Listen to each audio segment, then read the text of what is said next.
사람 보는 눈을 반성하겠습니다라고 바른정당 이해운 대표가 말했습니다. 바로 이 대표가 수천만 원대, 정확하게 6천만 원대입니다. 금품 수수 논란에 휩싸여 있습니다. 이 대표는 사람 보는 안목에 대해 깊이 반성하게 됐다면서 고개를 숙였지만 의혹에 대해서는 적극 반박하는 모습을 보였습니다. 들어보시죠.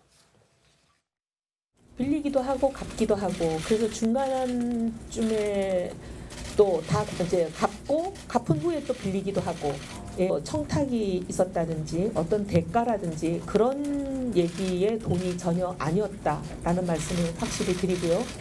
뭐 가방은 안 어울린다 이런 거를 들어야 이런 이미지가 생긴다 등등 이제 조언을 하면서 코디 소품을 가져왔고 그 코디 소품에 대해서는 물품 처리를 하고 구입 비용을 다 완납을 했습니다.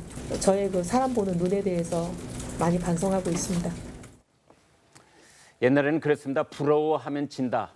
근데 정치에서는 설명하면 지는 겁니다. 그런 말이 있습니다. 그런데 이해운 대표 설명을 하고 있는데요. 지금 뭐 금품 수수가 있었다는 거기까지는 인정을 하면서 근데 금전거래가 자기 선에서는 이제 다 일단락됐다 이런 식으로 해명을 하고 있는데요. 예. 노 교수님 저 해명이 납득이 되시는지요? 처음에 보도가 됐을 때는요. 예. 그 보도한 데서 YTN이 보도했죠. 네. 처음 보도한 데서 그 이해운 대표 해명을 그때 반론을 받았습니다. 네. 그 반론은 뭐라 그랬냐면 돈은 전혀 받은 적이 없다.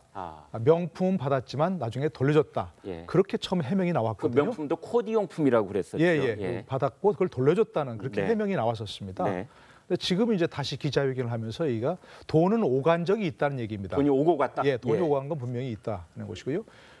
그러고 이제 근데 갚았다 이렇게 해명이 나온 거죠. 네. 그 왜 그렇게 해명이 나왔냐를 보면 그렇게 이제 이해운 대표가 돈을 받은 적이 없다 해명을 하니까 이 돈을 줬다는 옥모 씨가 그 날짜 돈을 줬다는 네. 날짜 2015년 10월부터 2020년 3월까지 네. 굉장히 많은 기간이 있었는데 예. 구체적인 날짜를 아주 발표했습니다. 그 당시에 200만 원, 또 무슨 뭐 핸드백, 지갑 이렇게 물품도 같이 했고요. 만난 장소, 무슨 호텔 어디 일식집, 무슨 호텔 로비, 무슨 어디 사무실 네. 이렇게 날짜와 오간 금액과 품목 그리고 시간과 장소까지 다 구체적으로 밝혔습니다. 네. 그러니까 이제 돈이 오간 적은 없다 이렇게 말할 수가 없는 거죠. 네. 그러니까 돈 오간 적이 있는데 그것은 갚기도 하고 빌리기도 하고 그래서 수시로 다 갚았다 이런 얘기 있고 또 차용증까지 다 있다 이렇게 얘기하고 있습니다. 네. 그런데 여기서, 차용증까지 보여줬으면 아까 설명이 구차하지 않을 텐데 차용증은 현재 밝히지 않은 상태입니다. 자, 저희가 엇갈리는 양측의 주장 이래서 정리를 해봤습니다. 이 옥모 씨, 옥 씨 이 사업가는 사업 편의 대가로 금품을 제공했다고 하고 이해운 대표는 빌린 것 다 갚았고 차용증도 있다고 하고 옥 씨는 명품, 가방, 옷 선물을 했다. 그리고 이 대표는 이미지 메이킹, 코디 등 조언, 일방적으로 가져온 소품일 뿐이다. 옥 씨 쪽에서는 당선되면 도와준다며 돈을 먼저 요구했다. 그런데 이 대표는 같은 고향이라면서 먼저 접근을 했다. 이렇게 얘기를 하고 있습니다. 그런데 이해운 대표가 전면 부인을 하고는 있지만 이 옥 씨는 이제 문자 메시지를 공개를 했습니다. 그 문자 저희가 또 정리를 했습니다. 무슨 말씀을요? 부족한 저 때문에 이렇게 고생해 주시는 걸요. 이 은혜를 어떻게 갚을지 대표님 너무너무 감사드려요. 네, 이런 것까지 공개를 했어요. 자, 지금 나온 자료만 봐서는 이 대표한테 좀 불리한 자료들이 자꾸 나오는 거 아니냐 이런 생각이 드는데요. 어떻게 봐야 됩니까?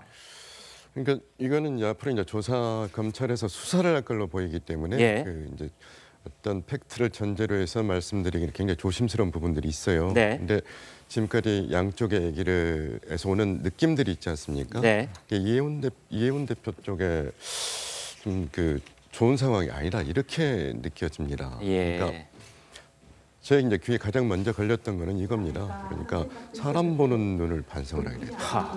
이 표현인데요. 네. 그게 무슨 의미일지 그러니까 저렇게 나중에 문제가 될 그 돈을 주고받기도 하고 물품을 받기도 하고 뭐 대가는 지불했다고 합니다만은 그런 일을 했다고 하더라도 나중에 문제가 안 되게끔 처리해 줄 수 있는 사람은 볼 눈이 없었다. 이런 뜻으로 들리거든요. 저는. 예. 맞습니까? 저는 그렇게 들리거든요. 예. 그래서 저 말에서부터 저한테 다가오는 느낌이 저번 조사를 하면 이 대표한테 꼭 좋은 것만은 아니겠다 이런 생각이 듭니다. 자, 그래서 여기서 이해운 바른정당 대표의 금품 수수 의혹에 대해서 저희가 일목요연하게 3가지로 쟁점을 정리를 해봤습니다. 하나씩 살펴보도록 하겠습니다. 첫 번째, 금품 수수 의혹, 의문점. 첫 번째로 우리가 볼 수 있는 대목이 이런 겁니다. 정치권에서는 도대체 이렇게 6천만 원의 돈을 주고 받고 이런 것이 흔한 관계인가 생각해 볼 수 있는 겁니다. 정치인들은 늘 이래요? 과거 정치의 전형적인 모습인데요. 과거에. 예, 왜냐하면 고비용 정치입니다. 무슨 뜻입니까? 정치를 하는 데서 당 대표든 국회의원이든 간에 예. 선거법이 정한 정치자금법이 보한 내만 비용을 지출할 수 있는 게 아니라 가게 되면 밥도 사야 되고 그리고 또 선거할 때 선거 비용 선거법이 정한 일비만 주는 게 아니라 그 사람들에게 따로 수고했다라고 그것을 팀을 관리하는 팀장에게는 별도의 경력비가 주는 게 예. 오랜 관행이기 때문에 네. 당 대표가 되셨으면 아마도 더더군다나 그 당시 선거 전후 국면이었기 때문에 그런 비용들이 많지 않겠냐. 물론 네. 전적으로 이것은 그런 과거 정치를 인정했던 만약에 이 사실이라면 그 정치권에서의 그 보스라고 하는 그런 책임자가 가장 큰 문제이고 또 하나는 유권자들 스스로도 깨끗한 정치는 원하면서도 자기 딸 결혼식 때, 자기 자녀 결혼식 때 빈손으로는 정치인 달가워하지 않는 그런 유권자들의 오랜 풍토 이런 것들이 맞물려서 이런 과거형 정치들이 오랫동안 지속된 게 아닌가 싶은 생각이 듭니다. 네, 서 소장님, 우리가 검사들 이렇게 돈을 이제 어디서 얻어다 쓴 검사들을 스폰서 검사 우리가 이런 말 했잖아요.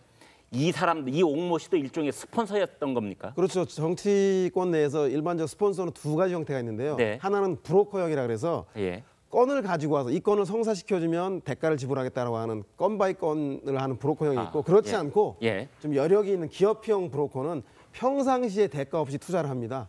그러다 나중에 그렇죠. 큰 걸 하나 큰 봐준다. 건 있을 때 이제 현안이 있을 때 와서 민원을 부탁하는 방식이 있는데 아마 이런 것이 과거에 고비용 정치가 있을 때 만연돼 있는 풍토인데 현재의 초선 의원을 비롯해서 젊은 정치인들은 그런 것보다는 소액 다수의 후원 회원들을 통해서 본인의 입법이라던가 대정부 질문을 통해서 그런 소액 다수 개미 군단이라고 하는 후원금을 받기 때문에 지금은 많이 근절된 관행인데 이해운 대표가 저런 논란에 휘말려서 빨리 진상이 규명되어서 정치에 대한 불신들이 빨리 해소됐으면 좋겠습니다. 자, 이어서 두 번째 포인트 한번 열어보겠습니다. 금품 수수 의혹 의문점은 첫 번째는 정치권에서는 흔한 관계인가. 옛날에는 그랬는데 지금은 좀 말하기 민감한 상황입니다. 두 번째. 사업가의 폭로 이유. 자, 여기서 옥모 씨라는 사람, 그 사람도 한때는 이제 이해운 대표한테 너무너무 고마워요. 이 은혜 언제 다 갚죠? 이런 말을 들었던 사람인데 불과 몇 달 전에.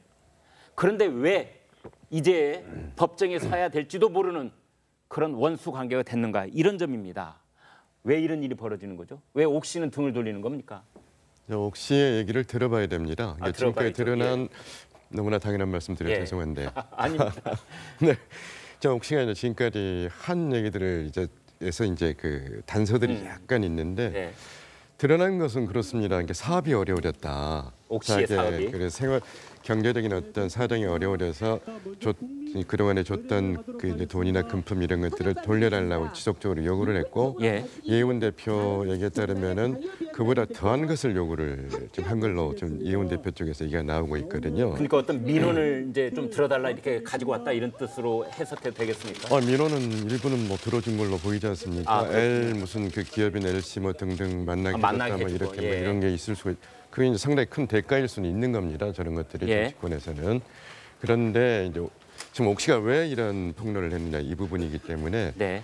그런데 그 일당의 대표가 됐는데 네. 경제적인 형편이 어려워졌다고 그래가지고 금품을 계속 지속적으로 협박을 해서 요구를 했다. 이 사유는 저는 잘 납득이 안 돼요. 이것만 가지고는 납득이 안 되는 부분이 있는데 그 외에 다른 이유에 대해서는 지금 정치권 내에서 여러 가지 음모설을 비롯해서 여러 가지가 돌고 있기 때문에 그거는 말씀드려 좀 조심스럽네요. 자, 그 음모설에 관한 얘기를 서 소장님, 이거 이제 보고서 말 이어가도록 하겠습니다. 금품 수수 의혹 의문점은 하나, 둘 저희가 살펴봤는데 민감한 얘기가 지금부터 있습니다.